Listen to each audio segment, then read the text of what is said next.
The head of the United States Federal Communications Commission has warned that television and radio broadcasters could risk losing their licenses if they fail to meet regulatory standards tied to the public interest. FCC Chairman Brendan Carr issued the warning amid growing political tensions surrounding media coverage of the conflict involving Iran. Carr suggested that some broadcasters had circulated what he described as inaccurate or distorted reporting about the war, and said networks must ensure their coverage meets the legal obligations attached to using the country's public airwaves.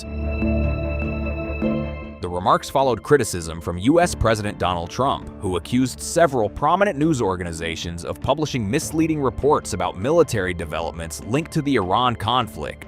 Trump argued that some outlets had exaggerated the impact of Iranian military actions while portraying U.S. operations in an unfavorable light. Carr echoed those concerns and stressed that broadcasters granted licenses to use public spectrum are required by law to operate in the public interest and provide reliable information to viewers.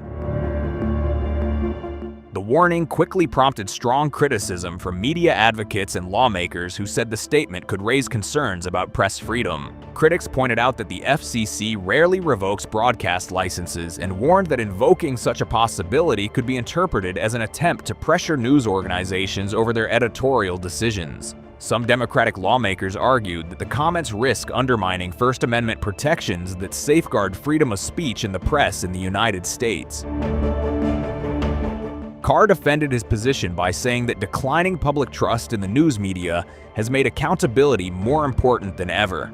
He argued that broadcasters benefiting from public airwaves must maintain high standards of accuracy, particularly when reporting on sensitive national security issues such as the Iran conflict. The controversy has now sparked a wider debate in Washington about the limits of government oversight of broadcast media and the balance between regulation and press freedom during periods of geopolitical tension.